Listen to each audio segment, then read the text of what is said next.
Өдрийн мэнд төргийн үзэгчтэй Монголын мэдээ суваг та бүхэнд өдрийн зочнороо өнөөдөр үндэсний статистикийн орны ухаан ам орон сууцны тоолгын төвчөөний дарга Амар Балтай ярилцах болно. Танд өдрийн мэнд төргий. За баярлалаа. Танд ч өдрийн мэнд төргий. Тэгэхээр 11 сарыг статистикийн сар гэж зарлахж байгаа гэсэн. За яг энэ хүрээндээ ямар мэдээлэл олон нийтэд ил болох вэ? Ерөнхийдөө 11-р сарын 11 бол статистикийн өдөр байдаг. Статистикийн Монгол Улсын статистикийн өдөр байдаг. Энэ өдөртөө зориулаад Монгол Улсын статистикийн хорооноос бол салбарынхаа хэмжээнд 11 сарыг бүхий л статистикийн мэдээллийг нийтэд хүргэе гэсэн ийм зорилттой одоо сар болгоод ажиллаж эхлэх гэдэг байна. Та хэд 2015 онд баха ухаан ам орон сууцны тоолгын завсрын тоолгыг хийсэн ба энэ дүн мэдээг хизээ олон нийтэд зарлах уу? Ухаан ам орон сууцны 2015 оны завсрын тоолгыг бид хэд бол энэ мөн 11 сарын 10-ны өдөр зарлахаар товлоод бэлтгэл ажлаа хангаад ажиллаж байна. За одоо тэгэхээр чи яг нэг сүүлийн 5 жилд өмнөх 5 жилийнхаас юу өөрчлөгдсөн бэ гэдэг өөрчлөлтүүд яг гарна гэсэн үг үү? Тийм ээ. Ерөнхийдөө Монгол улсын хүн ам зүйн болон Монгол хүний сууддаг сууцны төр одоо сууцтай холбоотой сууцны нөхцөлтэй холбоотой энэ өөрчлөлтүүдийг тодорхойлдог 5 жилд сүүлийн 5 жилд орж байгаа өөрчлөлтүүдийг бол харуулах юм. Бид нар чинь яг өнөөдрийн нөхцөлд болохоор хөдөлмөрийн хамгийн ажиллах хүчин баялагтай, хүний нөөцний хувьд баялагтай, дээрэс нь хамгийн таатай үе гэж нэрлэдэг байгаа шүү дээ. Энэ ер нь хэдийг хүртэл хадгалагдах төлөвтэй байна уу? Тий, энэ ерөнхийдөө Монгол улсын хөдөлмөрийн нөөц буюу 15-аас одоо 64 насны хүн амынх нь эзэлж байгаа хувийн бусад насныхаас хамаагүй бага түвшиндээ ороод ирсэн. Хоёр одоо хөдөлмөрийн насны хүн нэг хүн тэжээх түвшинд хүрээд ирсэн. Ийм ерөнхийдөө албан ёсны хэллэгээрээ бол манай цонх үе гэдэг хөдөлмөрийн насны цонх үе. Энэ харьцангуй ер нь бол 25 оноос хойш бол хаагдана гэдэг тийм юунууд бол 2025 оноос төлөлтүүд бол байдаг байсан. Энэ харьцангуй одоо бас тэр төвшөндөө орох уугүй юу гэдэг нь бол сүүлийн 6 оноос 15 оны хоорондох хүн амын төрөлтийн өсөлтөөр энэ бас сэргийлэгдэх бололцоо бий болоод байна. Нэг үе бол одоо нэг алтан гахаа жил тэрний дараагийн жил гээл өндөр төрөлттэй жилүүд байсан шүү дээ. Аажимда өсөлт бас саарж байгаа гэж. Тий. Ерөнхийдөө Монгол улсын төрөлтийн түвшин 90 оны ихэнх үеэс эхлээд 2005-6 оны хүртэлх хугацаанд бол буусан юм аа. Үүнээс хойш бол төрөлтийн түвшин нэмэгдсэн. Нэмэгдэж явсаар хагаад 2015 онд 83 мянга төгссөн. Тэгэхээр 14 онд 83, 15 онд 82 мянга төгссөн. Тэгэхээр энэ түвшин бол төрөх насны эмэгтэйчүүдийнх нь түвшин бол одоо 18 оноос эхлээд бол нийт төрөх насны эмэгтэйчүүдийн тоо буур хандлага руу орно. Буур хандлага. Гэхдээ тэр нь бол бас одоо шууд нэг огцмоор бууд гэдэг асуудал нь бол харьцангуй гайгүй болж эхэлсэн. Сүүлийн одоо 6-аас 16 оны 10 жилийн төрөлтийн түвшингийн юугаар бол. Тэгэхээр судлаачид бол бас ийм асуудлыг яриад байгаа л да. Ерөнхийдөө төрөлт аажимдаа буурна. За хүн амаа өсөхийн тулд бодлогоор дэмжиж байгаа нэг арга хэмжээ бол тгээс 3 настай хүүхдээ харж байгаа эрчүүдэд тэтгэмж олгох асуудлыг засгийн газраас шийдчихлээ л дээ. Тэгэхээр энэний ард гарах эерэг үр дүнг та юу гэж харж байна вэ? Энэ ерөөсөө л энэний цаатлын эерэг үр дүн бол монгол хүн өснө. Дээр нь монгол хүн өсөхдөө эрүүл аюулгүй орчинд ээжийнхаа хараан дээр илүү давуу олон нь өсөх болцоог хангаж өгч байгаа. Монгол улсын хувьд бол төрөлтөө дэмждэг бодлогыг бол одоо дайны дараа жилүүдээс эхлүүлээд хүүхдийн мөнгө, одонгийн мөнгө гих мэтлэнгээр дэмжижсэний хүчинд өнөөдөр бид нэр хөдөлмөрийн нөөц нь тэжээх бусад насныхаасаа илүү болчлоо гэдэг ийм одоо баяртай мэдээг бол яриа сууж идэг. Үүний бол цаад нөлөө нь бол яванда дахиад 15-20 жилийн дараа энэ 16 оноос ер нь бол энэ их хүүхдийн чиглэлд авч хэрэгжүүлж байгаа болон цаашд хэрэгжүүлэх үйл ажиллагааны үр дүнгээр бидний хөдөлмөрийн нөөц бол жишээ нь 40 одоо 30-од оны сүүл 40-од оны ихэнх үеийнхэн маань ярих нь шүү дээ. Энэ үед хэрэгжүүлсэн бодлогын үр дүнд бид нар өнөөдөр хөдөлмөрийн нөөц маань бас боломжийн түвшинд явж шүү гэж. Хизээ бид нар хэдэн он гэхэд ам бол 3.5 сая л болох бай. За ер нь 3.5 жилдээ бол нэг 50-аад мянгаар нэмэгдэнэ гэдээ бодоход нэг 24-5 орчим шүү дээ. Ер нь бол 2000. Тий. Яг хоо нас баралт Монгол улсын нас баралт жилдээ нэг 15-аас 16 мянга байдаг. Энэ жилийн төрөлт бол нэг арай 80 мянга хүрэхгүй шиг байна. За тэгээ энэ хоёрын зөрүүнд цэвэр өсөлт болохоор зэрэг нэг 65 мянга орчим болчихоос 80 мянга 70 60 эд мянгаар. Энэ эрчмээ хадгалаа 60 мянгаараа гээ явхад бол бас арай богино хугацаанд чичих болцоо бол би 65 мянгаар одоо яа гэдэг 10 жил явхад бол 650 гээл ингээл цаашлал яваад байна гэсэн. Бид бол ер нь бол бидний тооцчихсноор бол 2039 онд бид нар 4 сая болно гэсэн тооцоо бол байсан. Тий. Одоо нийгмийн даатгалын сангийн хөрөнгөний асуудлыг ярихаар нэг асуудал байнга хөндөгддөг шүү дээ. Явандаа ер нь бол хэрвээ яг ийм одоо зарчмаараа ажиллаад байх юм бол нийгмийн даатгалын сан тухайн үед тэтгэврт гарч байгаа хүмүүсийнхаа мөнгийг өгч чадахгүй шүү. Энэ ачааллыг даах чадваргүй гэдэг асуудал яриад байдаг. Тэр үнэхээр тэр үе буюу одооны энэ цонх үеийнхэн бүгдээрээ тэтгэврт гарах нь хэдэн он юм? Янз байдлаар гарна. Гэхдээ яг нийгмийн даатгалын тэр сан өөрөө нөгөө тухайн сангийнхаа юг дааж байгаа юу гэдгийг бол би бол тэр талын судлаач биш.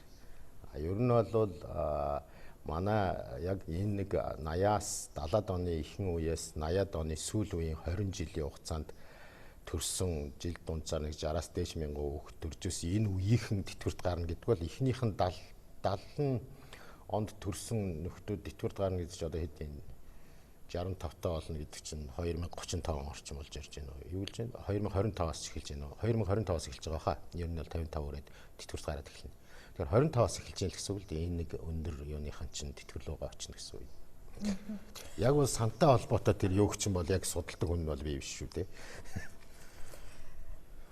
Та хэдийн 11 сар зарлах хүн амын тоолго орон сууцны тоолгын дүнгээс одоо үндэслээд засгийн газар болон бусад бизнесийн байгууллагууд өөрсдийнхөө үйл ажиллагааг чиглүүлэх гээд хардсанаад байгаа болов. Тий.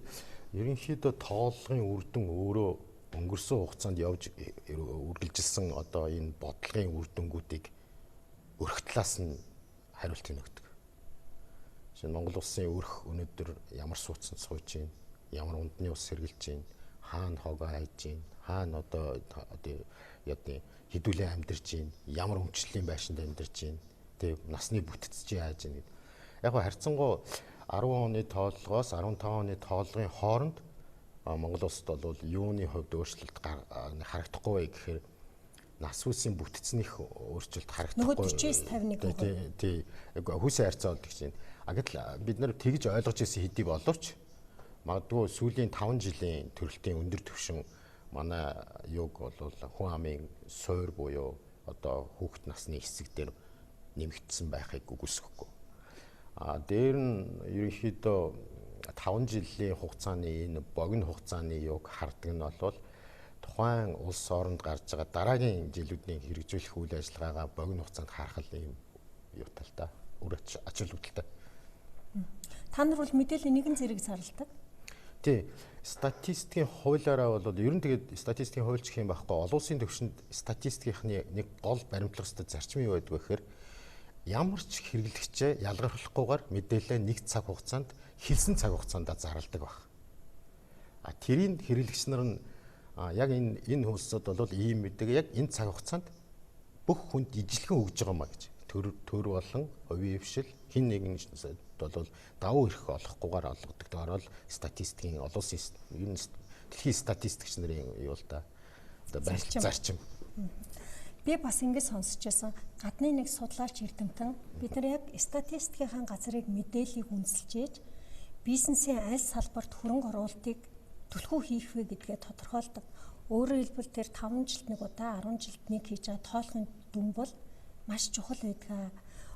Хүүхдийн цэцэрлэгийг их барих уу, сургууль барих уу, амарч газар барих уу, аль эсвэл одоо ахлах дунд сургуульд хөрөнгө оруулалт хийх үү гэдэг яг энэ дүнгээс үүдэлтэй байдаг гэж яриадсан. Энэ ер нь хэр өмнө ортой юм лээ.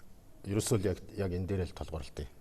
Ерөнхийдөө өмнө нь бол одоо тоолгууд бол яадаг байсан бэ гэхээр айл өрх болгоноороо ороод мэдээлэл цуглуулад байршлаараа одоо юугаар нь хүснэгтээр мэдээлэл гаргаж нийтэд хүртээдэг байсан бол одоо ер нь 80-ад оны их үеэс энэ хөгжилтэй улс орнууд газар зүйн мэдээллийн систем дээр суурилсан тооллогыг одоо тэр мэдээлэлтэй хавсарсан байдлаар хийдэг болсон.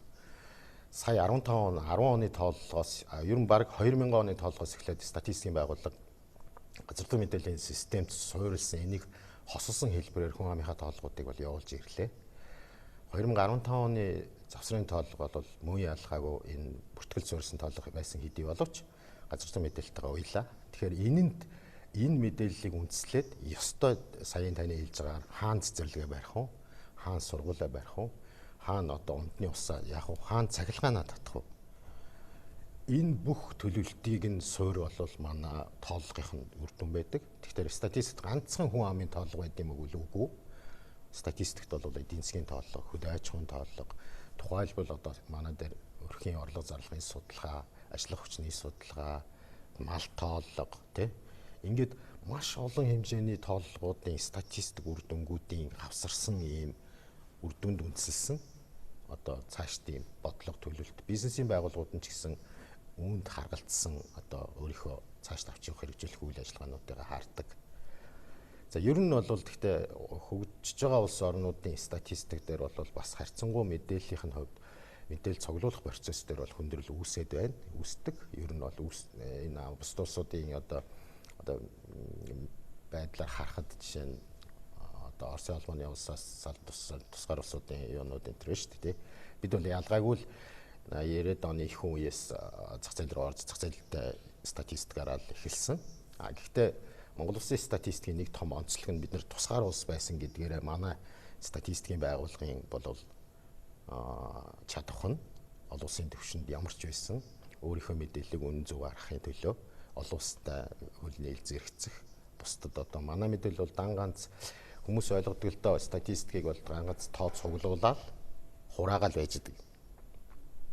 Гэтэл бол статистик бол дан ганц тоогоо хураах гэдэг нь бол нэг л хэсэг нь. Уучлаарай би таны яриаг таслаад дараагийн асуултыг асууж. Одоо жишээлбэл Улаанбаатар хотод маш олон цэцэрлэг барьдаг, сургууль барьдаг. Гисэн ирнэл нөгөө ачаалал дийлдэг улсын сургууль нь нэг анги нь 50 хүүхэдтэй байгаа л гэдэг. Нөгөө олон эмнэлгүүд нь ачаалал дийлдэг. Гэтэл хөдөө орон нутагт байдал эсэргээр нэг сургууль жишээлбэл 10 хүүхэдтэй байгаа сургууль сум байна шүү дээ. Одоо тэгэхээр энэ хүн амын тооллого шилжилт хөдөлгөөн дээр үндэслээд хүн амыг тархаан байршуулах, тухайн орон нутагт нь аятай таатай амьдрах тэр бодлогын ажлууд явагдах ёстой юу? Явагдах ёстой. Ер нь бол тэгж явуулах ёстой. Гэхдээ нэг юм байдаг юм аа. Хүн амын тооллогын үр дүнгээр одоо хүн амд зүүн одоо хүн амд чиглэсэн бодлогыг хэрэгжүүлэхэд маш их төвхтэй юутай хугацаа шаарддаг. Уучлаарай. Жишээлбэл 1990 оноос өмнө Ховдод багшийн сургууль байлаа. Арангад багшийн сургууль, Ангаахын дунд сургууль гэх. Жишээлбэл Дорндод бас одоо ингээл мэргэжил сургуулийн төвүүд байсан.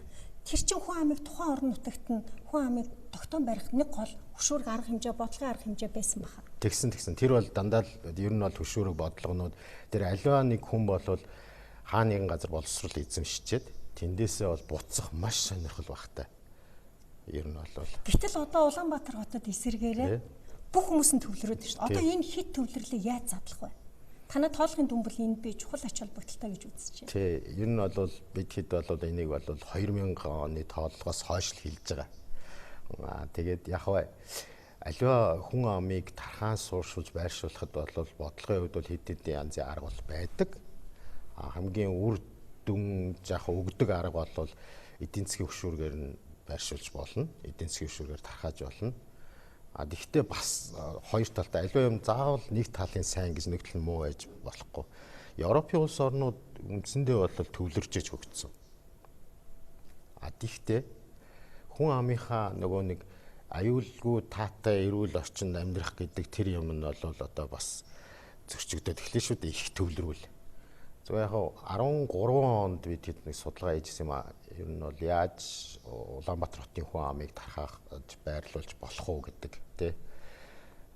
Ер нь бол шилж хөдөлгөөнийг хязгаарлаж чаддгүй. Ер нь ямар нэгэн байдлаар одоо хүнийг манай үндсэн хуулиар таавалгааж амьдрах хэрэгтэй байхгүй. Тэгэхээр тэрийн босод хэлбэрээр эдийн засгийн хөшүүргээр одоо яа одоо ойр орчмын тийм таатай одоо амьдрах нөхцөл бий болгоод цэцэрлэг сургууль ажил тэрийг бэлдэж өгөөд тийшээ явуулах, тэнд татврыг бага байлгах, тэгжээж тэр хүний бизнесийн татварыг хөгжүүлэх, ялваа нэг зүгээр шууд бэлэн мөнгө өгөхтэй чухал биш. Тэнд байгаа эрхлэх гэж байгаа бизнесийг нь дэмжих, тэрнээс нь татвараас нь чөлөө шууд ус орлогуудаар нь дэмжих тийм л юмнууд байдаг. Гэхдээ хугацаа ер нь бол их ордог. Та тэгвэл ирээдүйд яг энэ хүн амын тоолго дээр үндэслээд хамгийн ашигтай бизнесийн салбарыг юу ээж болно гэж харж байгаа вэ? За би өөрөө бизнесмен биш. Ерөөсөө яг судлаач, статистикийн судлаач.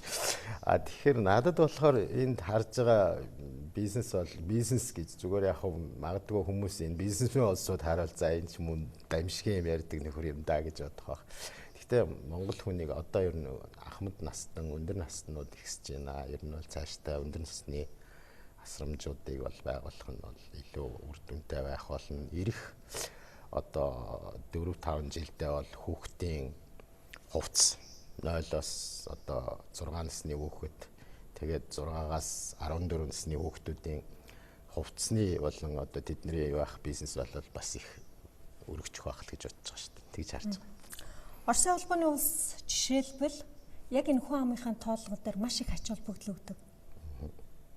Ер нь бол маш их ач холбогдол өгдөг. Ингэж энэгээр чинь нөгөө нэг улс орны хөгжлийн яг тэр бодлого яг хүрснэ үгүй юу гэдгийг л маш сайн дүн тавьдаг. Ерөөсөө дүн тавьдаг л нэг талаас дүн тавьчихж байгаа, нөгөө талаас цаашаа чи ийм хийгээрэй гэдгийг л хэлдэг ч. Өөрөөр хэлбэл бид нар барилгын салбарт маш их хэмжээний одоо хөнгөлөлттэй зээл, за тэгэл бусад бодлогын дэмжлэгүүдийг үзүүлсэн шүү. Энэ зөв байсан уу гэдэг өнгөрсөн жилийн тоолгоор одоо гарах нь биш. Одоо ерөнхийдөө тодорхой түвшинд харагдана. Дүн хэлж байгаа. Тэрийг 11 сарын 17-нд харах хэрэгтэй. За дараагийн яг тоолгол 2020 онд. Энэ бол яг манай үндсэн ээлж тоолго. Тоолго босны дараа нэг ийм асуудал яригддаг ш. Түүхтийн мөнгөн дээр ч яригдчихсан. Гар утастай, гэртээ өнгөт одоо зурагттай бол амжиргааны баталгаажих төвшнгөөс тийм. Орлоготой энэ төр гэж яриад. Зэндэж би яг яриаг чинь таслаа. Тэн дээр бол ийм байхгүй да. Тэр бол тоолго биш. Тэр бол нөгөө амжиргаагаа хүн тогтоолгож толон авах гэж тэгж хийсэн өөр байгууллагын хийсэн ажил байхгүй юу? Хүүхдийн мөнгөн дээр яг энэ асуудал гарсан шүү дээ. Яг хүүхдийн мөнгөн дээр тэр нөгөө халамжийн байгууллага өөрийнхөө мөнгө олох хэлбэрийг ингээд айлаар орсон хүнээс мэдээлэл авсан болгоныг тоолго гэж ойлгоод байдаг. Манайхан. Тэр болгон тоолго биш юм шүү. Тэгэхээр цаг үетэйгээ уялдуулаад тэр төвөр судалгаанд оруулж байгаа асуулт тэрийг аль бүлэгт оруулах вэ гэдэг аргачлалаа өөрчлөх цаг болсон юм шүү. Тэр бол маш олон янзын аргачлал биш үү? Яаж л яаж аргачилж болно? Тэ? Заавал зурагт тэрэг бол аюу том жишээнд орж ирдэг. За баярлалаа танд. Бид нар өнөөдрийн сэдвээрээ үндэсний статистикийн хорооны хүн ам орон сууцны тоолгын төвчөрний дарга амруултай. За ирж байгаа 11 сарыг статистикийн сар болгон зарлж байгаа. Энэ хүрээнд ямар мэдээлүүд олон нийтэд ил тод болох вэ гэдэг асуудлаар ярилцлаа. Танд баярлалаа. За жомжгсан баярлалаа.